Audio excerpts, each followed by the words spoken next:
नीलम की मौसी हिंदी कहानी। नीलम एक गांव के गरीब परिवार में पैदा हुई। उसके माता पिता गांव में एक खेत में मजदूरी करते थे।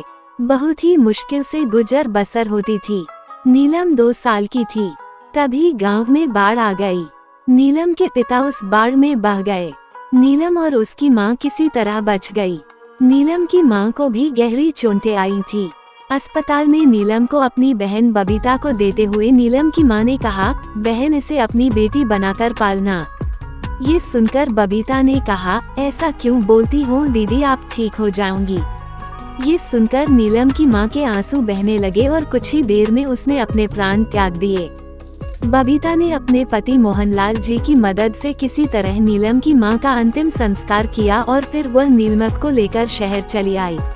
शहर में उनका छोटा सा फ्लैट था जो कि किराए पर था।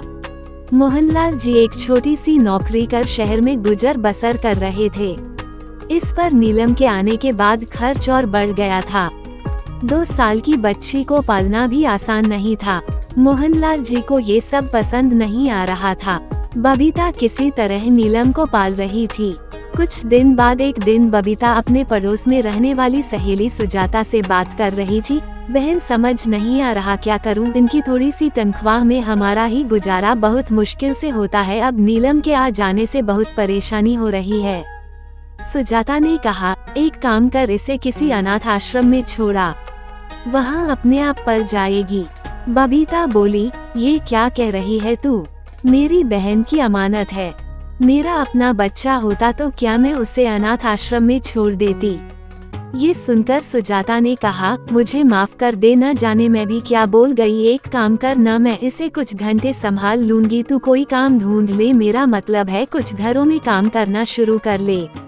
सुबह साफ सफाई करने का काम मिल जाएगा, उससे इसका खर्च तो निकल ही जाएगा।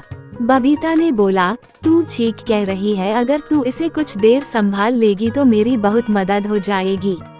सुजाता ने कहा, अरे ये तो पुण्य का काम है, तू चिंता मत कर। बबीता को एक रास्ता नजर आ रहा था। शाम को उसने मोहनलाल जी से बात की। उन्होंने कहा, जैसा तुम चाहो करके देख लो, नहीं तो इसे किसी को देना पड़ेगा। अगले दिन से बबीता काम ढूंढने लगती है। कुछ लोगों से बात करके उसे 2 घरों में काम मिल जाता है। धीरे धीरे समय बीतने लगता है। नीलम अब 5 साल की हो गई थी। बबीता अब घरों में पूरे दिन काम करती थी। नीलम अब घर में अकेले रह सकती थी। बीच बीच में सुजाता उसकी देखभाल करने के लिए आ जाती थी। बबीता को मेहनत करके भी एक खुशी मिलती थी। नीलम को वह बहुत प्यार करती थी। धीरे धीरे मोहनलाल जी का स्वभाव भी बदलने लगा था। वो भी नीलम को अपनी बेटी मानने लगे थे। बबीता ने नीलम का एक स्कूल में दाखिला करा दिया। दोनों नीलम को बेटी की तरह पाल रहे थे। नीलम जब 14 साल की हुई तो उसे पता लग गया था कि वह अपनी मौसी के घर में पल रही है। बबीता दिन भर काम करती थी। शाम को थक हार कर जब वो घर आती थी तो वह नीलम से कुछ काम करने के लिए कह देती थी, जिससे नीलम को लगने लगा था कि उसकी मौसी खुद तो सारा दिन घूमती रहती है और सारा काम उस पर डाल देती है। नीलम के मन में मौसी के प्रति नफरत सी भरने लगी थी।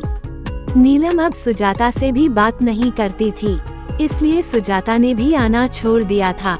इसी तरह समय बीत रहा था। समय के साथ नीलम के मन में बबीता के प्रति नफरत बढ़ती जा रही थी। कुछ दिन बाद तो उसने बबीता को उल्टे जवाब देना भी शुरू कर दिया था। नीलम के मन में एक बात घर कर गई थी कि उसकी मौसी उसे नौकरानी बनाकर काम करवाने के लिए लाई है। पता नहीं उसके माता पिता मरे भी हैं या मौसी ने झूठ बोल दिया।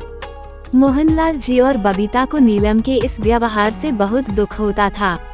वे दोनों नीलम को समझाने की कोशिश करते थे, लेकिन वो उन्हें उल्टा ही बोल देती थी।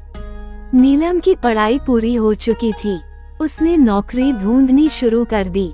एक दिन उसने घर आकर बबीता को बताया कि उसे एक कंपनी में नौकरी मिल गई है।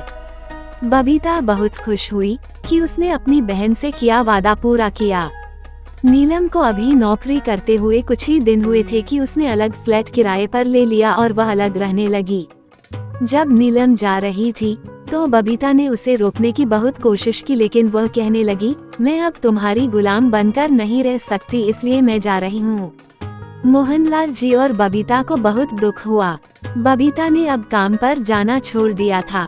उसकी तबीयत खराब रहने लगी थी। इधर नीलम को काम करते करते एक लड़के से प्यार हो गया। दोनों ने शादी का फैसला कर लिया। एक दिन बबीता दवाई लेने डॉक्टर के पास जा रही थी।